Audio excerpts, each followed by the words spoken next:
Hello दोस्तों, आज मैं फिर हाजिर हूँ एक नई हॉरर स्टोरी के साथ। तो चलिए शुरू करते हैं।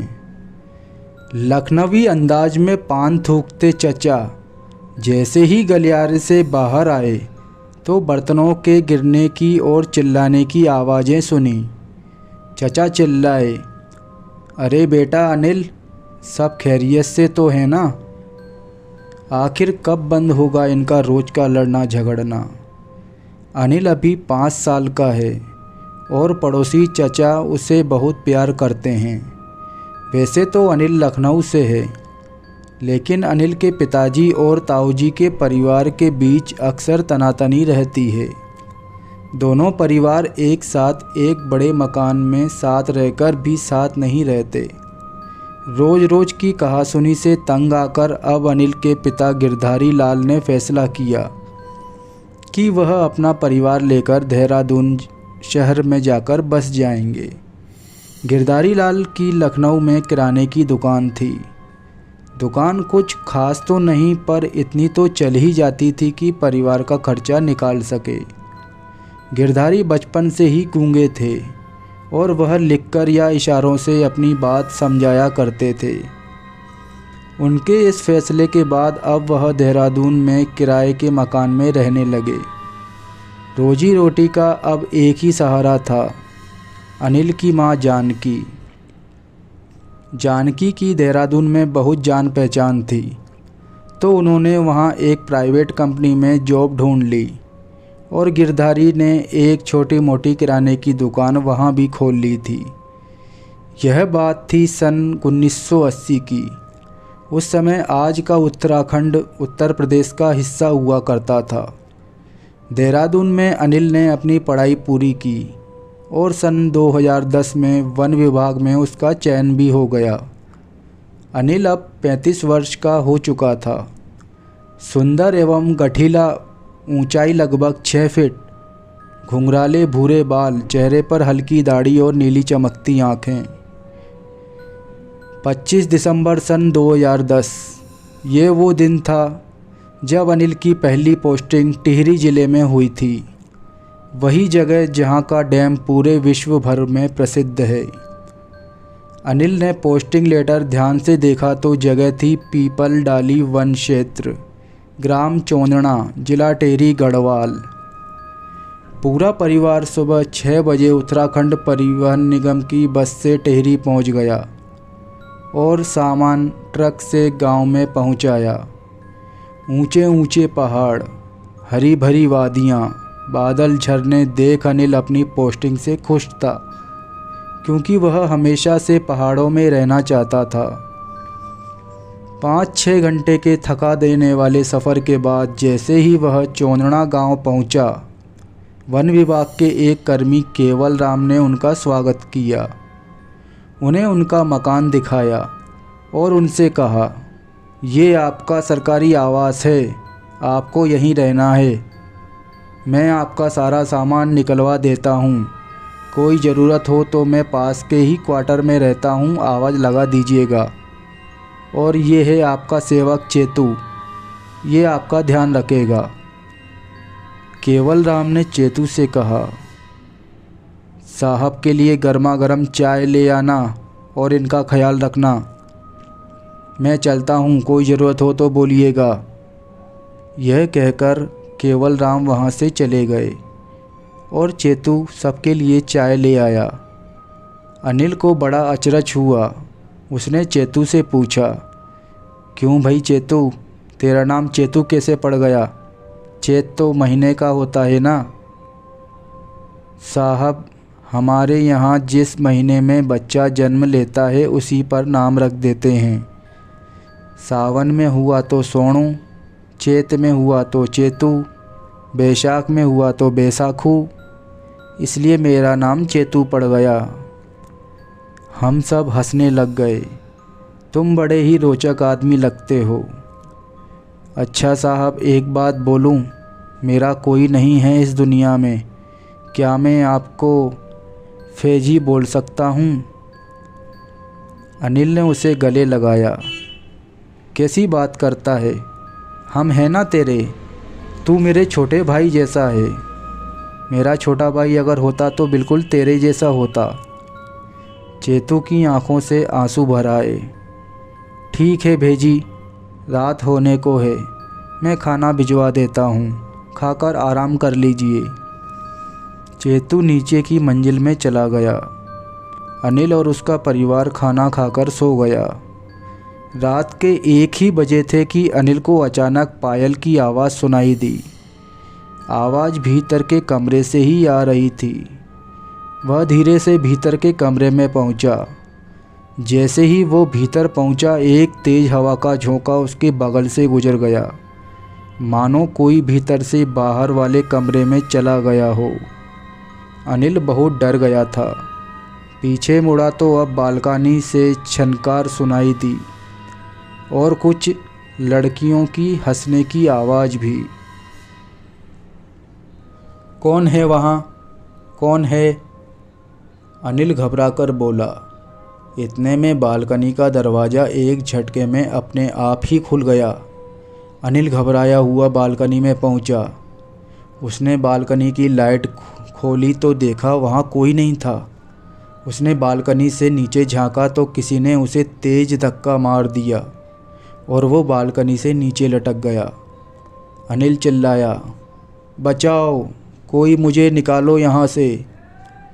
उसके माँ और पिताजी आवाज़ सुनकर बाहर आए तो अनिल को लटका हुआ देख अवाक रह गए। गिरधारी लाल अनिल को खींचने की कोशिश करने लगे, पर उनके बाजू में अब वह दम न था।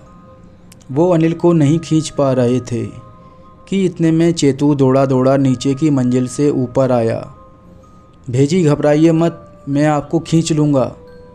उसने जोर लगाया और अनिल को बालकनी से ऊपर खींच लिया। अनिल घबराया हुआ था, चेहरा पसीना पसीना हो गया था और दिल तेज़ी से धड़क रहा था। वह हाँफते हुए बोला, मुझे किसी ने धक्का दिया, मैंने पायल की आवाज़ सुनी, यहाँ कोई है, यहाँ ज़रूर कोई है। अनिल की माँ जानकी बोली, कैसी बात करता है, पायल की आवाज़ आई होती तो हमें तो सुनाई देती, तुझे ज़रूर कोई भ्रम रहा होगा। बालकनी में वैसे ही फिसलन बहुत है, फिसल गया होगा, चल अब आराम कर ले। और चेतू, यहाँ ब्लीचिंग छिड़क देना, बारिश से बुरा हाल है बालकनी का। एक अच्छी बिल्डिंग तक नहीं बनती सरकार से, पैसा लूटेंगे और कुछ नहीं। सब लोग फिर से सोने चले गए। सुबह हुई तो अनिल तैयार होकर वन विभाग के कार्यालय में ज्वाइनिंग देने पहुंचा। आज अधिकारियों ने उसे उसका काम समझाया। थक हारा अनिल घर पहुंचा तो कुछ देर आराम करने के बाद शाम को चेतू के साथ गांव की सैर पर निकल पड़ा। घूमते घूमते चेतू ने पूछा, भेजी, कल रात आपने सच में पायल की आवाज़ सुनी थी क्या? हाँ, मैंने सुनी, लेकिन क्या फ़ायदा, कोई मेरा यकीन तो करेगा नहीं। वैसे क्या इससे पहले भी इस घर में कुछ अजीब हुआ है? अनिल ने पूछा। इससे पहले तो कभी कुछ नहीं हुआ, कम से कम गांव में तो बिल्कुल नहीं। हाँ, लेकिन गांव के बाहर मंदिर के आसपास अजीब घटनाएं हो चुकी हैं। कैसी अजीब घटनाएं और कौन सा मंदिर? भेजी, आपको नहीं पता, ये तो पूरे उत्तराखंड में चर्चित है। वो सामने पहाड़ देख रहे हो? कौन सा, वो सामने वाला? हाँ वही, खेट पर्वत कहते हैं उसे। उस पहाड़ की चोटियों पर 9 परियां रहती हैं। यहाँ के लोग उन्हें आछरी मांतरी भी कहते हैं। उन्हें जो भी युवक सुंदर सा भा जाता है उसे वो मूर्छित कर कर अपने साथ ले जाती हैं। बहुत पहले गांव में एक किसान हुआ करता था, जीतू बगड़वाल। जीतू बहुत सुंदर बांसुरी बजाता था। एक दिन वह खेट पर्वत पर पशु चराने गया हुआ था और बैठकर बांसुरी बजाने लगा। उसकी बांसुरी की धुन सुनकर आछरी मंत्रमुग्ध हो गई और उसे मूर्छित कर अपने साथ ले गई। उस दिन के बाद से जीतू कभी लौटकर नहीं आया। वो परियां अच्छी हैं या बुरी ये कोई नहीं जानता। हम उन्हें वन देवी मानकर भराड़ी देवी के रूप में उनकी पूजा करते हैं और हर साल यहाँ 15 जून को भव्य मेला लगता है। पास ही में भराड़ी देवी का मंदिर भी है, जहाँ रात के समय कोई नहीं जाता। अजीब सी आवाज़ें आती है वहाँ से। यहाँ जंगलों में चटक कपड़े पहनना, बाल खुले रखना, तेज़ आवाज़ में चिल्लाना, संगीत बजाना सब मना है। इन बातों का ध्यान रखिए भेजी।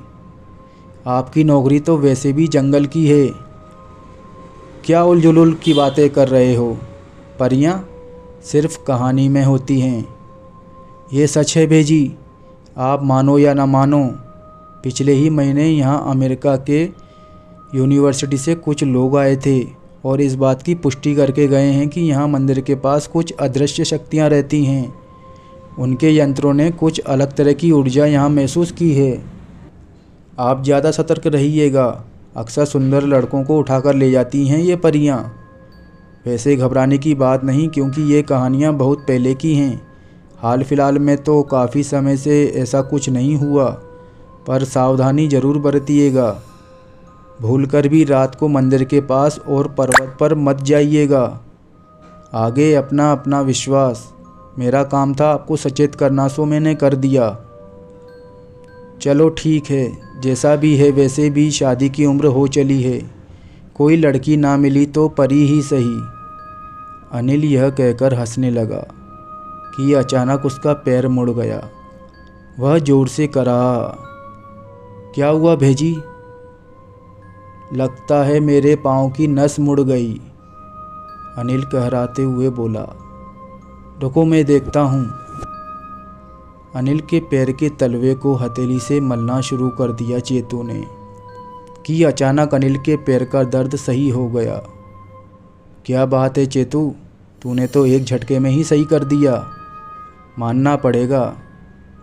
ये तो मेरे बाएं हाथ का खेल है। अच्छा बेजी, एक बात बताओ, वैसे तो बड़ा सुंदर टैटू बनाया है पैर पर, लेकिन तलवे पर भला कौन टैटू बनाता है?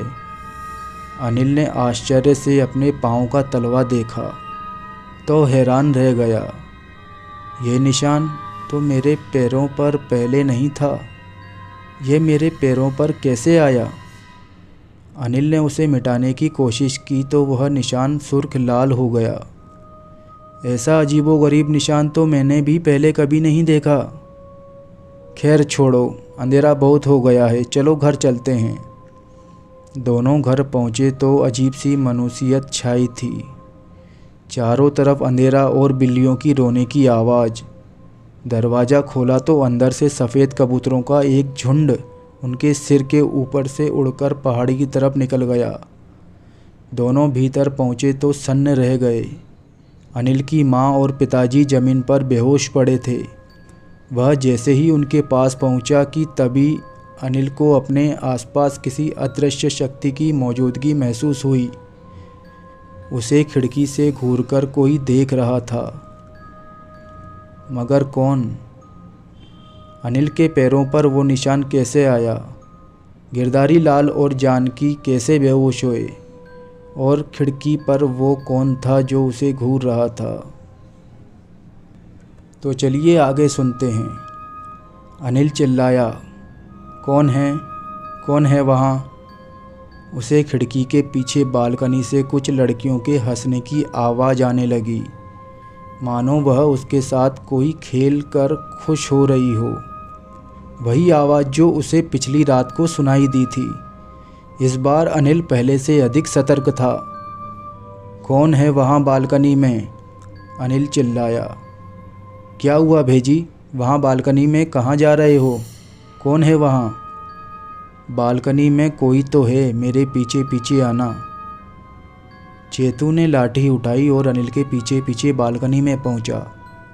अनिल बालकनी में पहुँचा तो देखा बालकनी के कोने में एक छोटी बच्ची बैठकर रो रही थी।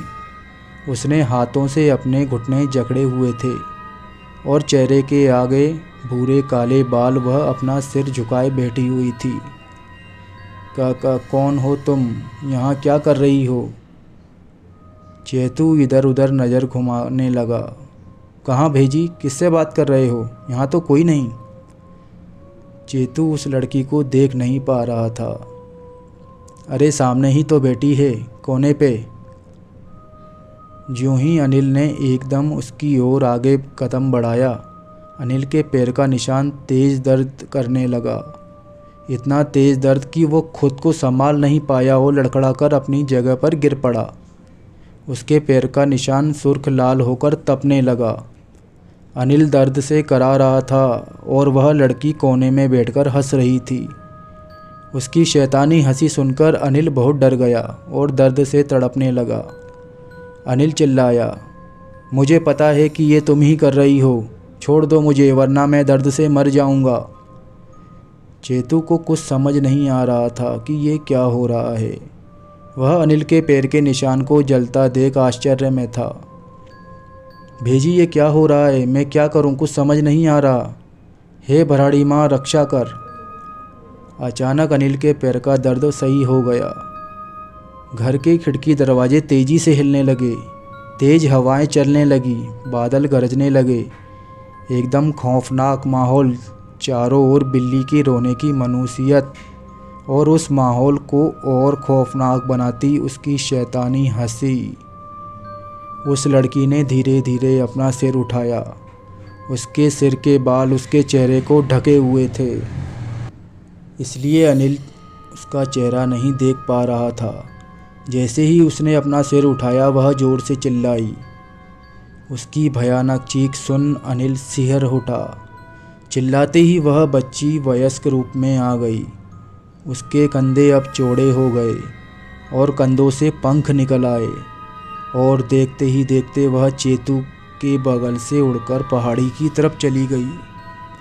चेतू को अपने बगल से एक तेज़ हवा का झोंका महसूस हुआ और दोनों की आंखों पर एक तेज़ रोशनी चमकी।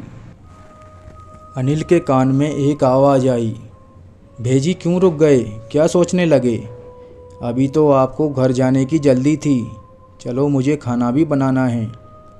मैं वापस यहाँ कैसे आया? मैं तो घर पर था, और तुम भी। हम दोनों तो गांव घूमकर घर पहुँच भी गए थे। हम दोनों वापस कैसे आए? ये कैसे हो सकता है? चेतू को कुछ याद नहीं था। वो दोनों वापस उसी समय में चले गए थे जब वे गांव घूमकर घर को निकले थे। ये क्या हो रहा है? हम दोनों तो कब से यहीं हैं। अभी तो पूरी रात भी नहीं हुई। अभी से सपने देखने लगे हो क्या? नहीं चेतू, मैं कह रहा हूँ ना कि हम दोनों घर पर ही थे। माँ पिताजी बेहोश पड़े थे घर पर। यहाँ से जल्दी चलो चेतू, माँ और पिताजी बेहोश हैं घर पर। वो उन्हें मार देगी। जल्दी चलो चेतू, जल्दी चलो। यह कहकर अनिल घर की तरफ तेज़ी से भागा। चेतू ने भी पीछे पीछे दौड़ लगाई। दोनों घर पहुँचे तो अनिल अवाक रह गया। माँ जी और पिताजी सोफे पर बैठकर टीवी देख रहे थे और घर पर भी पहले जैसा सामान्य था। अनिल सोचने लगा, यह कैसे हो सकता है? यह सपना तो हरगिज नहीं हो सकता।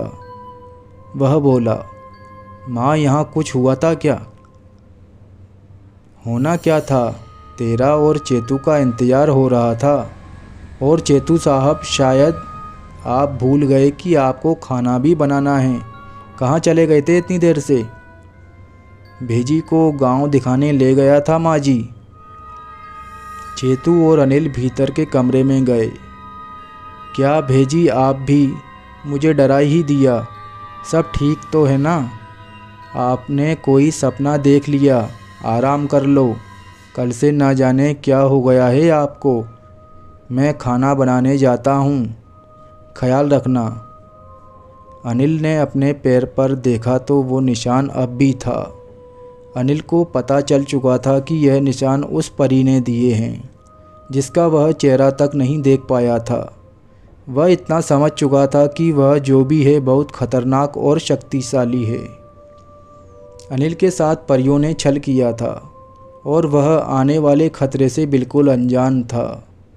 परियां अनिल के साथ इतना भयानक खेल क्यों खेल रही थी? सुबह हुई। अनिल अपने काम पर गया और शाम को वापस घर लौट आया। दिन भर वो यही सोचता रहा कि उसके पैर पर जो निशान था उसका मतलब क्या था, वह कैसे उसके पैर पर आया। अनिल के दिमाग में एक विचार आया। वह जल्दी से कपड़े बदलकर नीचे वाली मंजिल में पहुंचा। चेतू, क्या तुम किसी ऐसे शख्स को जानते हो जो मुझे इस निशान के बारे में बता सके? तुम्हारे जानने में कोई तांत्रिक या पुजारी है? वैसे मुझे लगता तो नहीं कि कोई घबराने वाली बात है, पर फिर भी एक माई है जो कुछ मदद कर सकती है। गांव वाले उसे पागल कहते हैं, पर मैंने सुना है कि वो जीतू बगड़वाल की एकमात्र वंशज है जो अभी तक जीवित है। जीतू के जाने के बाद जीतू के बेटे ने तांत्रिक शमोरा से तंत्र विद्या सीखी और काली माँ की सिद्धि प्राप्त कर ली। वह अपने पिता जीतू को तो वापस ना ला सका, पर उसकी आत्मा को 14 जून की रात को एक घड़े में लेकर आता था। गुस्से में आछरिया 14 जून की रात को जीतू के बदले कोई जानवर की बलि ले जाती थी गांव से, और यह अब तक पता चल रहा है कि जीतू के आने की खुशी में गांव वाले 15 जून को त्यौहार मनाते हैं। एक बड़ा मेला लगता है गांव में, और 15 जून की रात को ही जीतू की आत्मा को वापस आछरी मातरी हर ले जाती है। 15 जून को जीतू के आने की खुशी में गांव वाले आछरियों की धन्यवाद स्वरूप पूजा अर्चना करते हैं। कुछ गांव वाले मानते हैं कि यह भराड़ी माँ की कृपा है जो जीतू को एक दिन के लिए मुक्त करती है, जबकि कुछ मानते हैं कि जीतू के वंशजों की तंत्र विद्या से ही जीतू एक दिन के लिए घड़े में आता है। जीतू का पुत्र तो अब नहीं रहा, लेकिन उसकी आखिरी वंशज माई अभी भी जिंदा है। तंत्र विद्या और काली माँ की सिद्धि उसे विरासत में मिली है। शायद वह हमारी मदद कर दे। हमें ज़्यादा वक्त नहीं गंवाना चाहिए। उन शातिर परियों का कोई भरोसा नहीं। भगवान न जाने कब कोई और अनहोनी हो जाए। जल्दी से मुझे उनके पास ले चलो। अनिल और चेतू उस बुढ़िया माई की कुटिया में पहुँचे।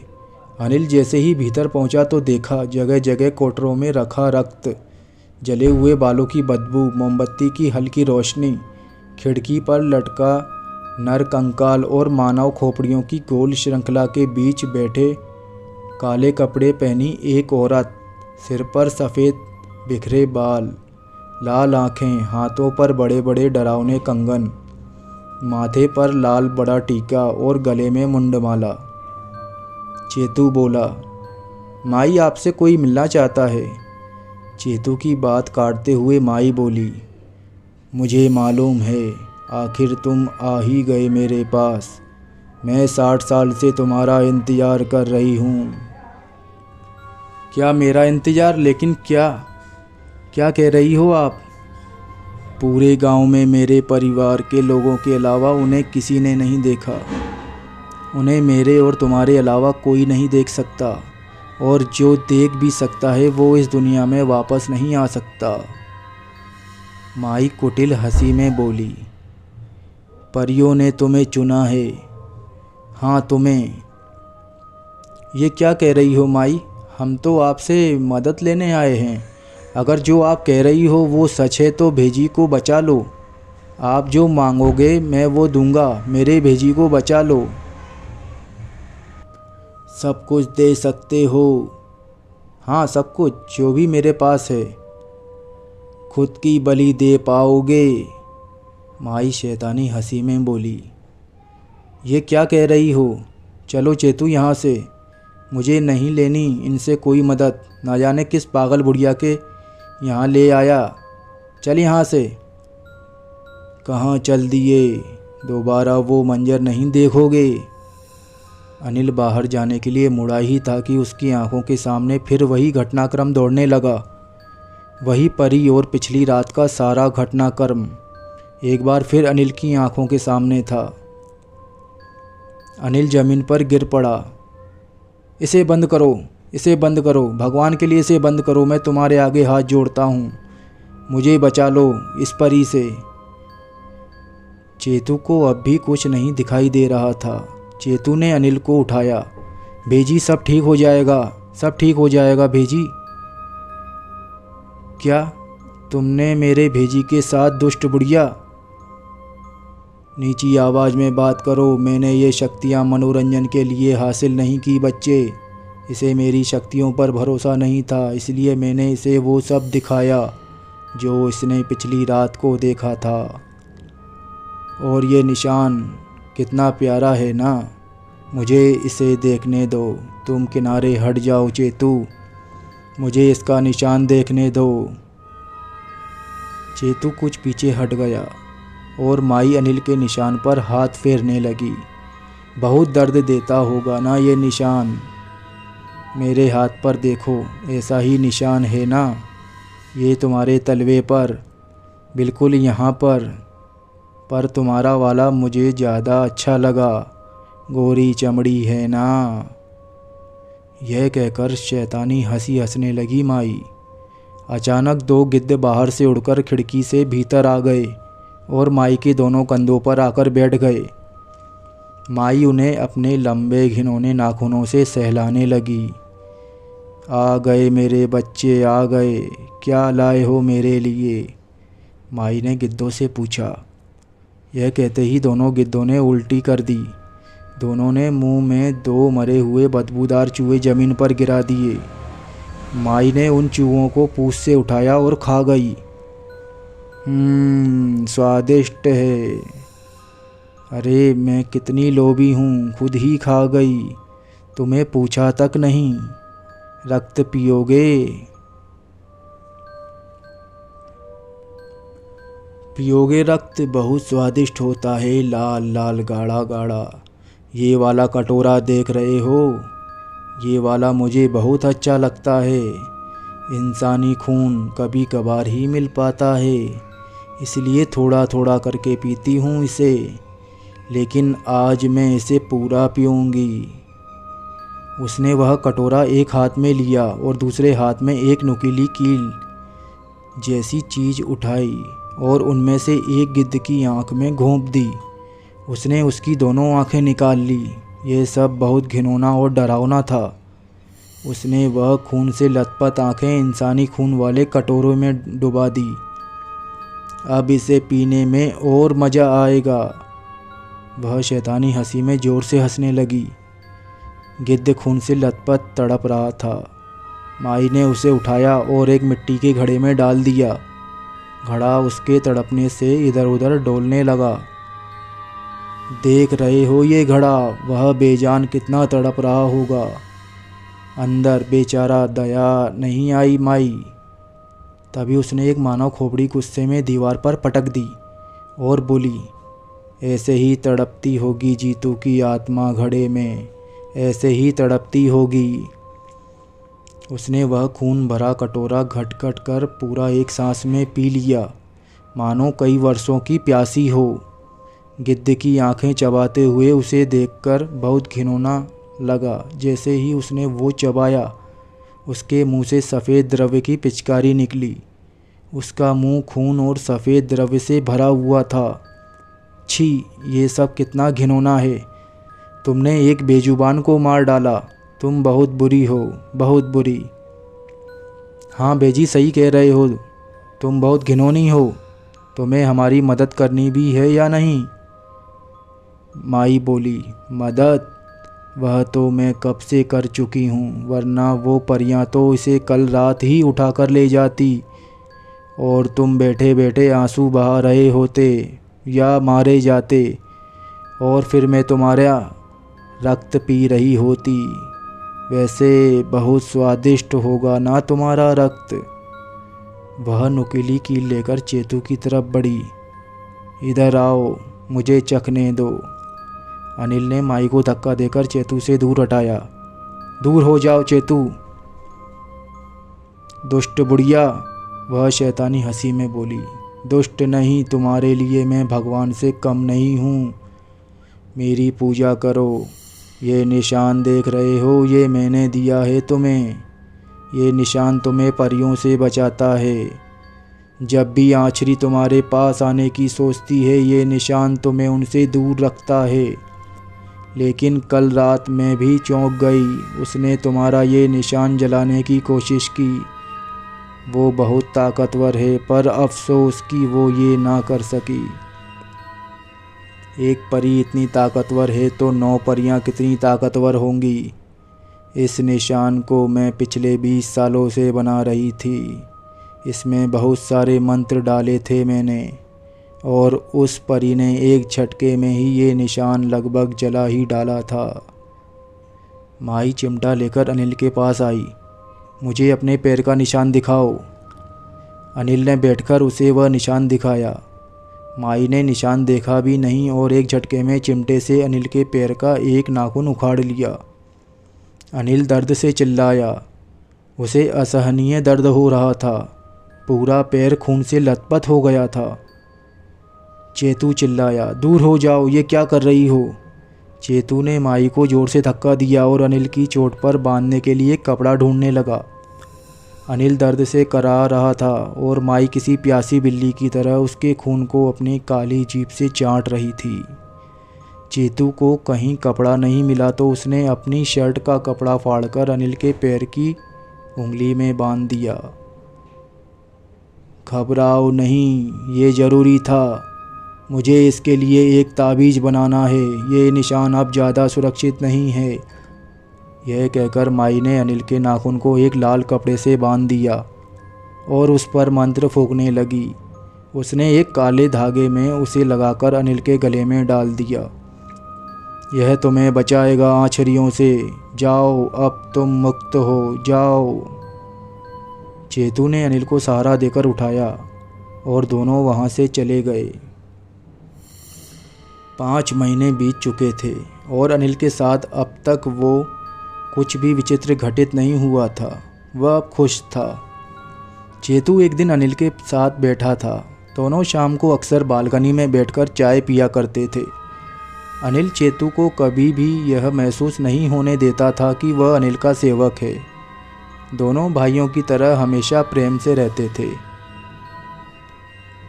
भेजी, मुझे उस पागल बुढ़िया पर बिल्कुल भी भरोसा नहीं था, पर उसने आपको बचा ही लिया।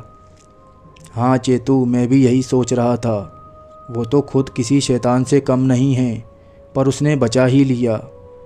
दोनों मुस्कुराकर चाय पीते हुए बालकनी से गांव का नज़ारा देखने लगे। चेतू रोज़ सुबह दौड़ लगाने जाया करता था, उस उम्मीद से कि शायद फौज में भर्ती हो जाए। वह एक सुबह दौड़ता दौड़ता माई की कुटिया के पास से गुजरा तो उसने पूजा पाठ मंत्रोच्चार की कुछ आवाज़ सुनी। चेतू मन ही मन सोचने लगा, इस पागल बुढ़िया को सुबह सुबह भी चैन नहीं है, न जाने क्या करती रहती है। चेतू अपनी ही धुन में फिर से दौड़ने लगा। वह घर पहुंचा और अनिल को नाश्ता देकर ऑफिस भेजा। चेतू की यह रोज़ की दिनचर्या थी। अगली सुबह चेतू माई की कुटिया के पास पहुंचा तो फिर वही मंत्रोच्चार की आवाज़।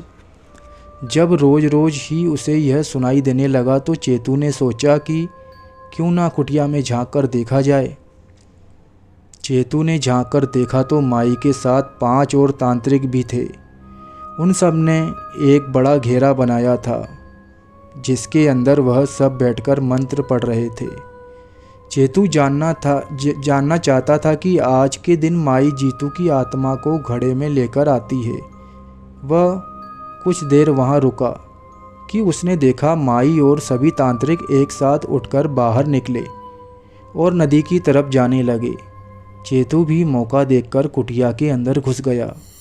उसकी नज़र एक किताब पर पड़ी, लाल रंग की पुरानी किताब। वह खुली हुई थी। शायद माई इसी किताब से कुछ पढ़ रही थी। चेतू किताब के पास आया और उसे उठाकर पढ़ने लगा। चेतू ने किताब पढ़ी तो वह स्तब्ध रह गया। उसमें लिखा था कि माई जीतू की आत्मा को हमेशा के लिए लेकर आ सकती है और उसे किसी इंसानी शरीर में डालकर जीवित भी कर सकती है। यह तभी संभव है जब परियों को जीतू के समान सुंदर कोई युवक भा जाए और परियां उसको मूर्छित कर ले जाने का प्रयास करें। आछरियाँ उस युवक को 14 जून की रात से पूर्व हर लेती है तो जीतू की आत्मा एक ही दिन के लिए आती रहेगी। जैसा हमेशा से आती रही है, और कभी भी जीतू हमेशा के लिए वापस नहीं आ पाएगा। लेकिन यदि आश्चर्या उस युवक को 14 जून की रात को तब हर लेती है जब जीतू की आत्मा घड़े में आती है, तो एक घोर अनुष्ठान की सहायता से माई 15 जून को जीतू की आत्मा को वापस परीलोक जाने से रोक सकती है। चेतू समझ चुका था कि माई ने अनिल को परियों से अब तक क्यों बचा कर रखा था। वह अनिल को सौंपकर जीतू को वापस लाना चाहती थी। चेतू को कुछ न सूझा। वह बदहवास दौड़ा दौड़ा घर पहुंचा। उसने देखा कि अनिल घर पर नहीं था। उसने जानकी से पूछा तो उन्होंने बताया कि अनिल आज बिना नाश्ता किए ही दफ्तर चला गया। चेतू का मन नहीं माना तो वह भी अनिल के दफ्तर पहुंच गया। दफ्तर में पता किया तो उन्होंने बताया कि अनिल तो आज दफ्तर आया ही नहीं। माई ने अनिल को दफ्तर जाते हुए अपने आदमी भिजवाकर बंधक बना लिया था और हाथ पांव और मुंह बांधकर मंदिर के पीछे झाड़ी में उसका लॉकेट निकालकर फेंक दिया। और माई ने अपने तांत्रिक शक्तियों से शाम ढलते ढलते वह निशान भी उसके पैरों से गायब कर दिया। शाम हुई तो मंदिर के आगे बड़े घर के आसपास लोग इकट्ठा हुए और सरपंच जी भी बलि के लिए बकरा लेकर पहुंच गए। इधर माई और अन्य तांत्रिक माई की कुटिया में अनुष्ठान पूरा करने में जुट गए। अनुष्ठान खत्म हुआ तो मंदिर के सामने रखा घड़ा जोर जोर से हिलने लगा। लोग हैरान थे कि हर बार तो बलि देने के बाद जीतू की आत्मा घड़े में आती थी, तो आज पहले कैसे? लोग आपस में बातचीत करने लगे कि शायद माँ भराड़ी देवी ने बलि लेने से इनकार कर दिया हो। सब लोग जश्न मनाने लगे। उधर मंदिर के पीछे 9 की 9 परियां अनिल पर टूट पड़ीं और उसे मूर्छित कर अपने साथ परीलोक ले गई। अनिल का परिवार अनिल के लिए बहुत चिंतित था। उन्होंने गांव का प्रत्येक दरवाज़ा खटखटाया। क्या आपने हमारे बेटे अनिल को देखा है? पर अफसोस कि हर जगह से उन्हें ना ही सुनने को मिलता। आज पूरी रात अनिल के परिवार को नींद नहीं आई। रात भर अनिल की माँ और पिताजी रोते रहे। चेतू उन्हें ढांढस बनाता रहा। भेजी जल्दी आ जाएंगे, आप दोनों रोइए मत, मैं ढूंढ लाऊंगा भेजी को। सुबह हुई 15 जून की। आज गांव में जीतू के लौटने की खुशी में भव्य मेला लगा था। एक और गांव वाले खुशियां मना रहे थे और दूसरी ओर अनिल के परिवार की खुशियां छिन गई थी। पूरे गांव में यह बात आग की तरह फैलने लगी कि अनिल गायब है। सबको यही लगा कि आछरी मातरी अनिल को ले गई। अनिल की मां और पिताजी ने पुलिस स्टेशन में अनिल की गुमशुदगी की रिपोर्ट दर्ज करवाई और वापस घर लौट आए। शाम होते ही अनिल के घर पर लोगों का हुजूम उमड़ पड़ा। हर कोई अनिल के परिवार को ढांढस दे रहा था। रो रो कर जानकी और गिरधारी लाल का बुरा हाल था। आज की रात जीतू की आत्मा घड़े से वापस परीलोक जानी थी। ठीक उसी समय माई जीतू की आत्मा को तंत्र विद्या से अपनी कुटिया में रखे घड़े के भीतर ले आई। मंदिर के आगे रखे घड़े का हिलना डुलना बंद हुआ तो लोग हमेशा की तरह यही समझने लगे कि जीतू की आत्मा वापस परीलोक चली गई। पर वास्तव में जीतू की आत्मा तो अब माई की कुटिया में रखे घड़े में आ गई थी। माई का अनुष्ठान सफल हुआ। अब उसे इंतजार था तो सिर्फ एक इंसानी शरीर का। माई की नज़र चेतू के शरीर पर थी। उसकी चेतू के शरीर से प्राण निकालते ही चेतू की आत्मा को प्रवेश कराने की योजना थी। इसके लिए उसे 7 प्रकार के पशुओं का रक्त और 9 प्रकार के पक्षियों की पंखों की आवश्यकता थी, जिसका प्रबंध वह पहले से ही कर चुकी थी। कुछ देर में ही वह 4 चरणों का अनुष्ठान शुरू करने वाली थी, जिसके अंतिम चरण में जीतू की आत्मा चेतू के शरीर के भीतर प्रवेश कर जाती। इधर चेतू जानना चाहता था कि माई का जीतू को वापस लाने का अनुष्ठान पूरा हो गया है और वह बदले में अनिल को सौंप आई है। वह भराड़ी देवी मंदिर के मुख्य पुजारी से मिला और उन्हें पूरा वृत्तांत सुनाया। पुजारी आश्चर्यचकित रहकर बोले, मुझे माई की शक्तियों का एहसास पहले से था। उसने कई बार मुझ पर अपना काला जादू करने की कोशिश की है। मैं जानता हूँ वह बहुत खतरनाक है और मैं तो उसके आगे कुछ भी नहीं, पर हाँ, एक उपाय ज़रूर दे सकता हूँ। वह जीतू की आत्मा को किसी शरीर में प्रविष्ट कराने के लिए अनुष्ठान करेगी। हमें एक तरफा तो उसका अनुष्ठान भंग करना होगा और दूसरी तरफ जीतू की आत्मा को शरीर मिलने से पहले ही मुक्ति दिलानी होगी। लेकिन पंडित जी, इससे फेजी कैसे वापस आएंगे? यह काम तुम्हें करना होगा चेतू। तुम्हें खेट पर्वत की सबसे ऊंची चोटी पर जाना होगा। अनिल वहीं होगा यदि परियों ने उसके प्राण नहीं हरे होंगे तो। यह काम तुम्हें शीघ्र करना होगा। जब तुम वहां जाओगे मैं सारी परियों को प्रलोभन देकर मंदिर में बुला लूँगा। हमें माई को मूर्छित कर मंदिर में लेकर आना है। इस बीच याद रहे उसके मुंह पर पट्टी नहीं खुलनी चाहिए, नहीं तो वह अपने शैतानी मंत्रों से पूरा काम खराब कर देगी। उसे एक काले कपड़े में बांधकर यहाँ लाना होगा और मैं परियों को विश्वास दिलाऊंगा कि काले कपड़े के भीतर सबसे सुंदर युवक है। तुम्हें जल्द से जल्द मंदिर में वापस पहुँचना होगा। परियां जरूर इससे बहुत नाराज़ होगी, लेकिन पूरे गांव वालों को पूजा में शामिल होना पड़ेगा। मैंने भराड़ी माँ की इतनी पूजा की है, मैं उन्हें मना लूँगा। ठीक ऐसा ही हुआ। पुजारी ने पूरे गांव के लोगों को मंदिर के प्रांगण में एकत्रित किया और आटे चावल से एक बड़ा घोल घेरा तैयार हुआ और इसके बीच में उसने हवन शुरू किया। चेतू ने कुछ लोगों को माई को लेकर आने के लिए भेजा और खुद खेट पर्वत की ओर निकल पड़ा। पहली चोटी पार करते ही चेतू को बहुत ज़्यादा कमजोरी लगने लगी, क्योंकि माई के अनुष्ठान का प्रथम चरण पूरा हो चुका था। जैसे तैसे वह फिर भी आगे बढ़ता चला गया। इधर चेतू के भेजे हुए कुछ लोग दूसरा चरण खत्म होते ही माई की कुटिया में घुस गए और उन सब पर टूट पड़े। सभी तांत्रिकों को और माई को बंधक बना लिया। माई के मुंह पर कपड़ा बांध दिया और हाथ पैर बांधकर एक काले कपड़े में मंदिर ले आए। पुजारी तब तक गांव वालों को पूरा वृत्तांत सुना चुका था। पुजारी ने जैसे ही यज्ञ शुरू किया तो माई की कुटिया में रखा घड़ा फूट गया और जीतू की आत्मा मुक्त हो गई। जीतू की आत्मा को अब मुक्ति मिल चुकी थी। हवन जैसे जैसे आगे बढ़ता गया, सारी की सारी आँछरियाँ खेट पर्वत से मंदिर के चारों ओर आ गई। कोई उन्हें देख नहीं सकता था, लेकिन महसूस कर सकता था। मंदिर की घंटियाँ अपने आप जोरों से बजने लगी। एक तेज हवा का झोंका मंदिर की परिक्रमा करने लगा। सब लोग समझ चुके थे कि भराड़ी देवी आ गई है। उधर चेतू माई के दूसरे चरण पूर्ण होने की वजह से बहुत ज़्यादा कमज़ोर हो गया था, लेकिन उसने हार नहीं मानी और गिरते पड़ते चोटी पर पहुंच ही गया। इधर उधर देखा तो अनिल मिल ही गया। अनिल 9 पत्थरों के बीच बेहोश पड़ा हुआ था। उसकी सांसें अभी भी चल रही थी। चेतू अनिल को होश में लेकर आया।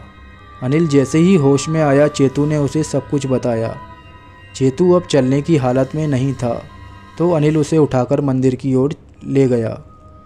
यहाँ मंदिर में पुजारी ने परियों को काले कपड़े में सुंदर युवक होने का प्रलोभन दिया। यज्ञ समाप्त हुआ तो परियां माई को सुंदर युवक समझकर ले गई और इतने में ही अनिल चेतू को कंधे पर उठाए मंदिर ले आया। सारे गांव वाले खुश हो गए।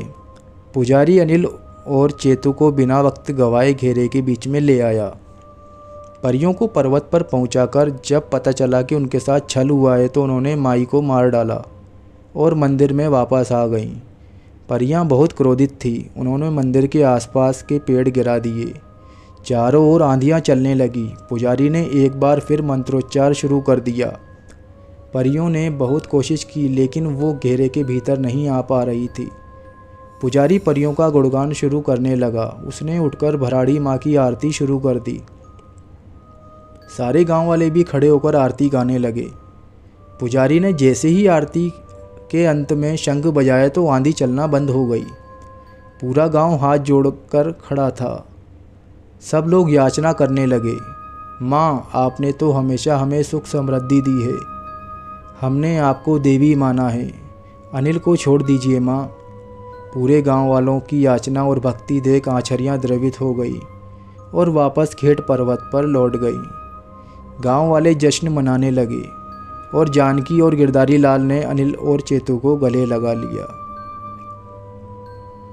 तो दोस्तों ये कहानी यहीं समाप्त होती है।